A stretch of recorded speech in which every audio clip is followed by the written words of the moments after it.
that violence. Unfortunately, though, as we have seen in Utah and in Harrisburg, much more work is still ahead of us. I am a lifelong Republican, and our keynote speaker is a lifelong Democrat. We have both traveled a similar political path. And I'm pretty sure there are many issues which we agree on and disagree on. But clearly efforts to end hate-fueled violence is one upon which we both strongly agree.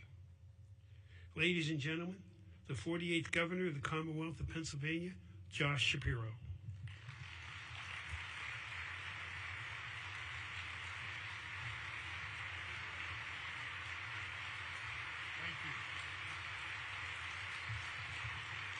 Thank you.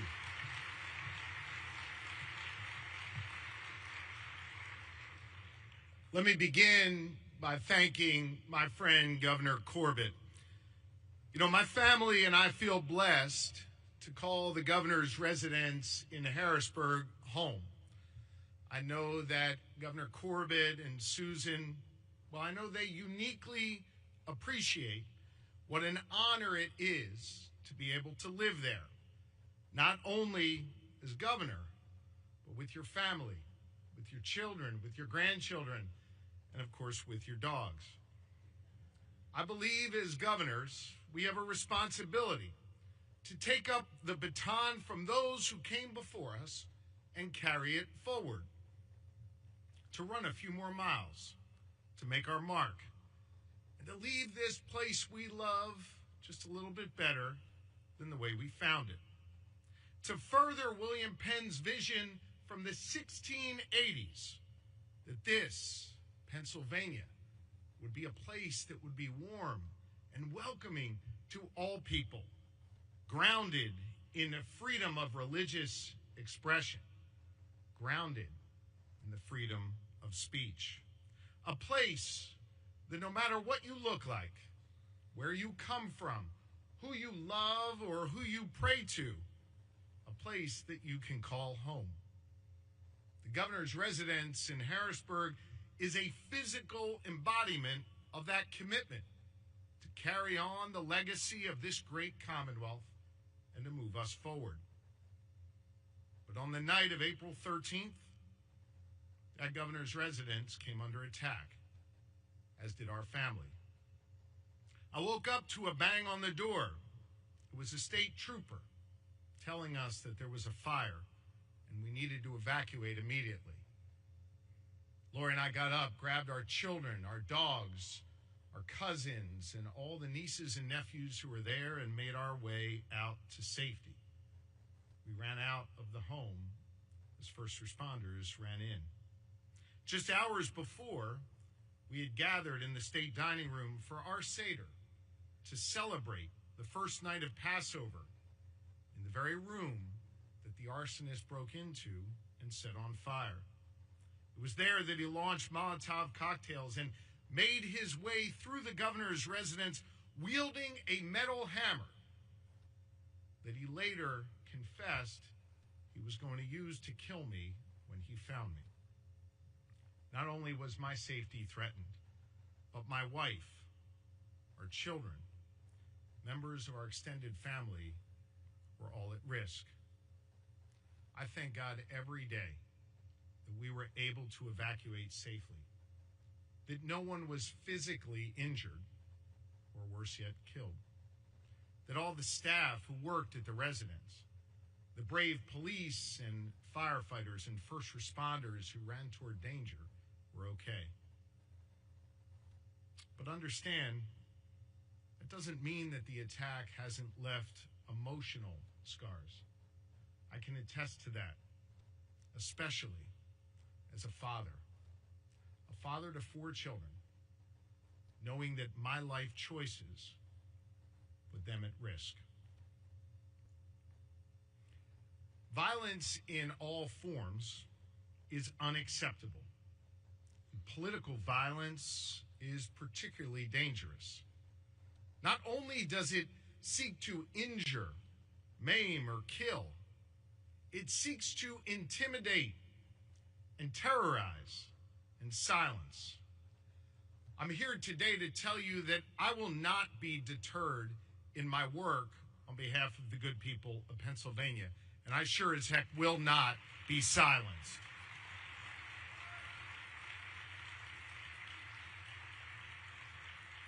But understand that political violence doesn't only affect those who are directly targeted or their loved ones. It affects all of us. It tears at the fabric of American society and the fundamental principles that this nation was founded upon. A nation where civil disagreement should be welcome, because we know that discourse can lead to progress. That is how we perfect our union. And that is what we've done over the last 2.5 centuries. We understand that when you hear speech you disagree with, the answer to that is more speech, not violence. Our democracy, well, it is stronger when more Americans participate in it and can make their voices heard. But unfortunately, political violence and the hate that fuels it has become far too common in our society. Think of it. In just the last year or so, we saw it in a field in Butler, Pennsylvania, with the attempted assassination of President Donald Trump. We saw it on the streets of New York City with the killing of the United Healthcare CEO, the suspect captured in Altoona, Pennsylvania. We saw it in the middle of the night in suburban Minnesota when an assassin took the life of Melissa Hortman, the former Speaker of their state house, and her husband, Mark. And yes, we saw it last week in Utah with the assassination of Charlie Kirk. Different places, different people, different perspectives, but one common thread: people using violence to settle political differences. Hear me on this. Leaders have a responsibility to speak and act with moral.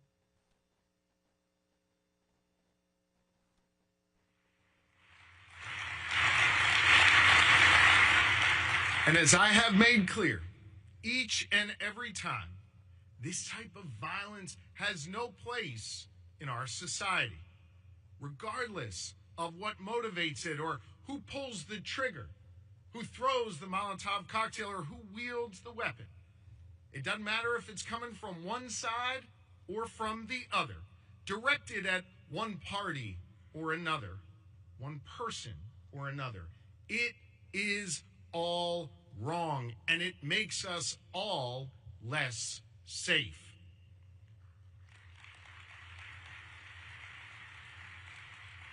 During moments like this, I believe we have a responsibility to be clear and unequivocal in calling out all forms of political violence and making clear it is all wrong. That shouldn't be hard to do.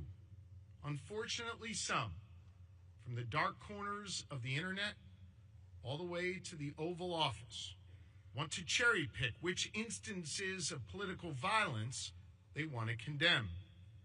Listen, doing that only further divides us, and it makes it harder to heal. There are some who will hear that selective condemnation and take it as a permission slip to commit more violence, so long as it suits their narrative or only targets the other side. Sadly, we've even seen some on the internet openly celebrate political violence or issue calls for revenge in the wake of it. Giving violence a pass or justifying it or looking the other way, it only deepens the divide.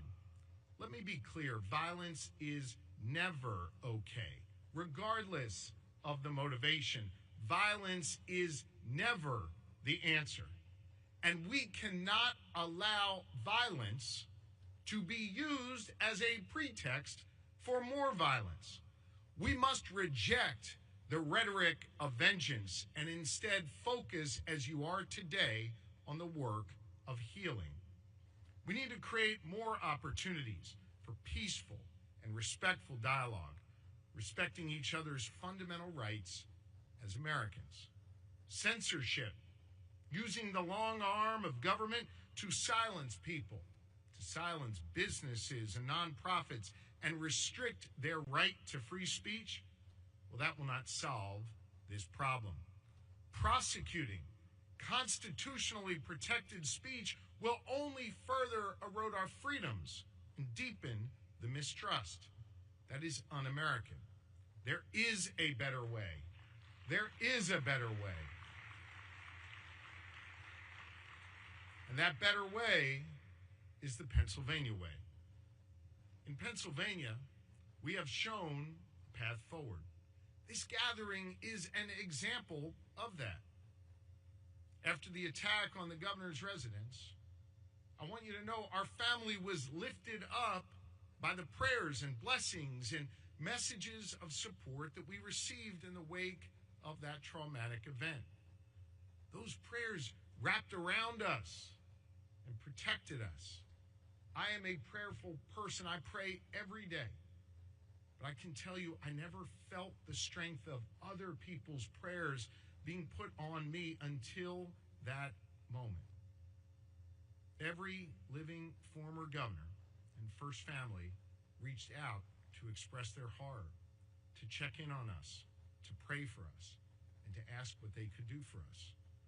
So my wife, Lori, our First Lady, and I invited them to the residence to rededicate ourselves to upholding our Commonwealth's foundational values and to pledge our shared commitment to the residence's future as a place of community and as a place of resilience. Governors Wolf and Corbett, Rendell, Schweiker, and Ridge, they were all there with our former First Ladies, as were members of the Thornburg and Casey families. You know who else was there? Laura Ellsworth was there, the co-founder of this summit. She asked me that evening to be here with all of you today, and I'm grateful for this invitation to speak to you, and I'm thankful to her for her strength and her leadership. More than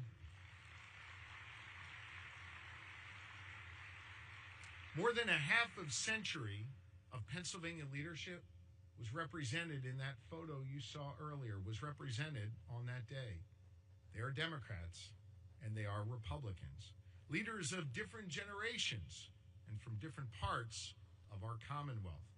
But they were united in speaking and acting with moral clarity, making clear that hatred and violence has no place here in Pennsylvania. Pennsylvania leaders from different parties speaking with one voice to reject the dark cycle of violence and instead bring light.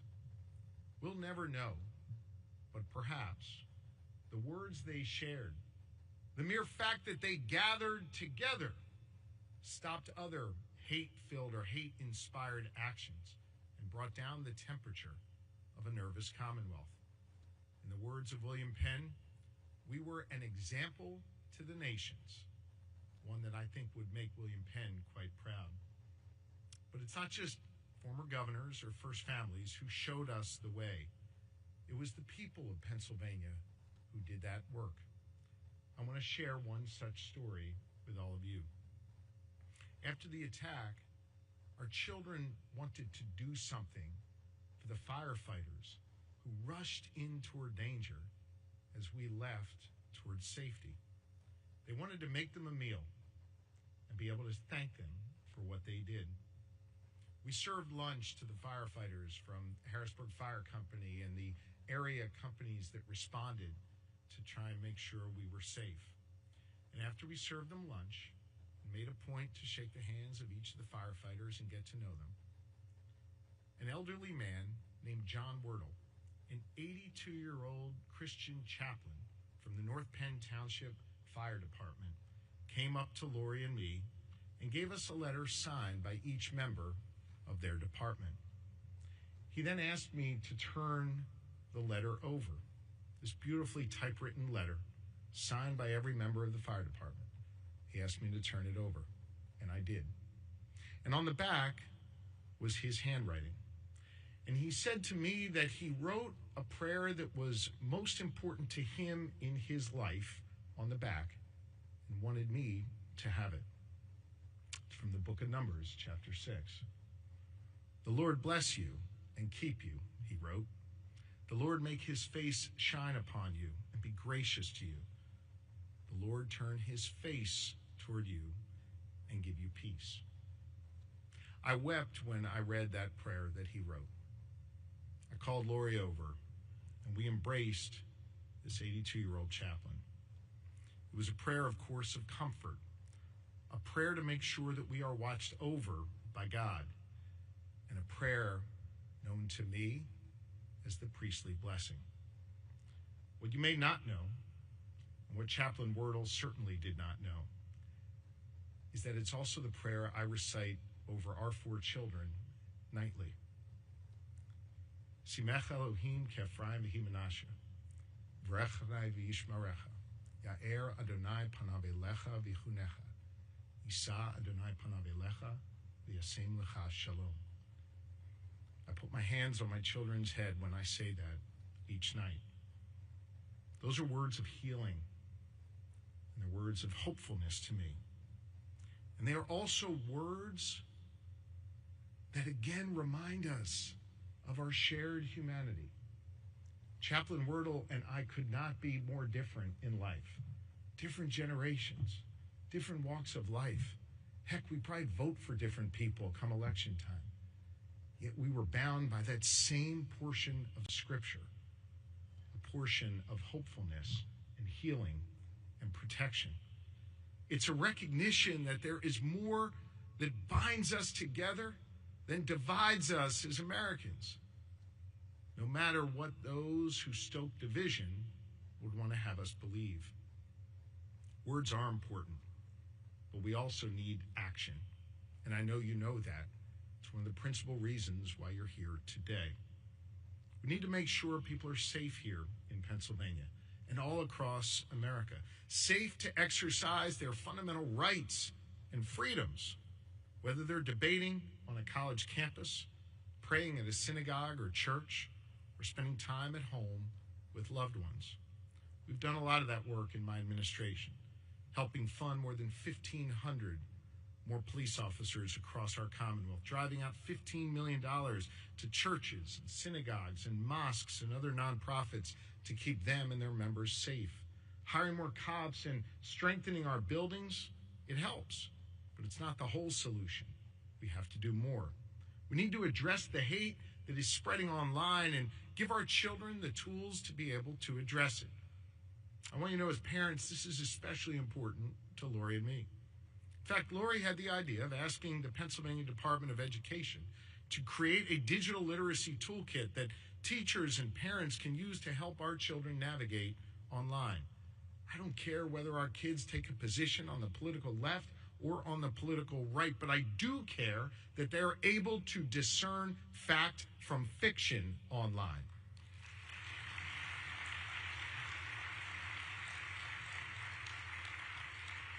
But despite that meaningful progress that we are making here in Pennsylvania, there's a deeper issue at the root of this dangerous rise of political violence. Too many people don't believe that our institutions and the people in them can solve problems anymore. They feel alone, ignored, shut out by a government that isn't working for them. This is particularly true of younger Americans. They feel unseen. They feel unheard. They feel unheard in the halls of government. They feel unheard in our elections, in the media, in our nonprofits, our businesses, and within the law. Frustrated by a lack of progress and consumed by this feeling of hopelessness, they find refuge, often in the dark corners of the internet, where righteous frustration is taken advantage of and used to foment hate. It leads to a belief among some that the only way they can address their problems is through violence. They find online those who glorify violence and urge it on. What starts with cowardice keystrokes too often ends up with a trigger being pulled in our communities. That is dangerous for our democracy, and we need to turn the tide. This conference helps. The work you do matters. I so appreciate people like Laura and my friend Chancellor Mark Nordenberg, who do this work not just during a conference, but every single day of the year. I think it is also important to note that it requires us to make sure that those governmental institutions, well, that people feel that they are being responded to, that their real problems and their real frustrations are being addressed, and that they see a government that is working to solve the real challenges that they face. As leaders in this Commonwealth and across the country, I think we need to listen more, and we need to act faster. We must get stuff done and restore people's faith that government can be a force for good in their lives. That's what we're trying to do here in Pennsylvania. Let me just give you a few concrete examples. Follow me on this. We're processing permits and licenses faster than ever before. We're getting people answers quicker. We're making historic investments in education. We're delivering free breakfast so kids don't have to learn on empty stomachs, delivering mental health supports for our school children. We're giving kids access to VOTEC classes at a rate never seen before. We're creating economic opportunity on our main streets all the way out to our farmlands. We're building a government that works for Pennsylvanians and gets stuff done. I think this is part of the critical work we need to do right now to show that it can work. Now listen, I realize getting your permit isn't going to end violence, but hear me on this. Maybe, just maybe, for the one time that person, that small business owner, that individual needs their government, that one time, they get an answer, and it's quick, and it's what they were looking for, and they walk away from that experience with just a little more faith that the system is there for them, that the system's not trying to hold them down, but actually is there to work for them. I think that's part of helping turn this tide, of repairing our institutions and showing that they can still work, that we can still get stuff done here in America. We can do big things. We can solve people's problems. We have to get stuff done. We have to be able to see our common humanity. We have to reject the forces that are trying to pull us apart in person and online. We need to get back to something that I learned right here in Pittsburgh, at the corner of Forbes and Murray, the night after 11 of our precious souls were taken from us while they prayed on Shabbat morning. When I joined hundreds of you and our neighbors coming together in that light, cool mist of that October evening, holding hands, locking arms, singing and praying together, comforting one another, declaring that night with one voice that we would not let hate or bigotry or anti-Semitism permeate or further infect this loving community. Jews and Christians, Muslims, black, white, Asian, Latino, we all stood together. We all declared that. A cross-section of the entire community was here, grieving together, but also finding strength in one another. It was the people here on those streets of Pittsburgh who proclaimed that night and continue to proclaim to this day that we are stronger than hate. We are stronger than hate.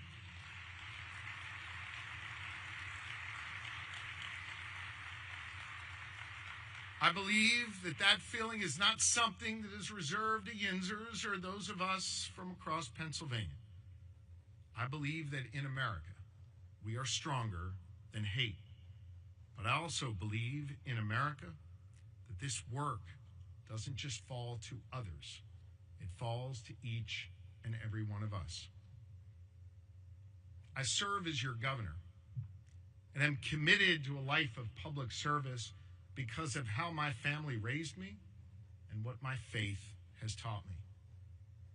My faith has taught me that no one is required to complete the task, but neither are we free to refrain from it. That means that each of us has a responsibility to get off the sidelines, get in the game, and do our part. I know you understand that. I know you feel that as well. One of our former neighbors in this community understood it as well when Fred Rogers once famously said, "Look for the helpers." I look around this room and I see all of you, the ones who show up, the ones who speak up, and the ones who stand up to hate. You are showing all of us here in Pittsburgh, throughout Pennsylvania, and throughout the United States, you are showing us the way. You are those helpers that Mr. Rogers spoke about. And I know that working together, we're going to heal this nation. We're going to heal this world. We're going to address political violence. And I know that brighter days are ahead for our Commonwealth and our country, thanks to all of you. May God bless you, and may God bless this wonderful Commonwealth and country. Thank you very, very much. Thank you. Thank you.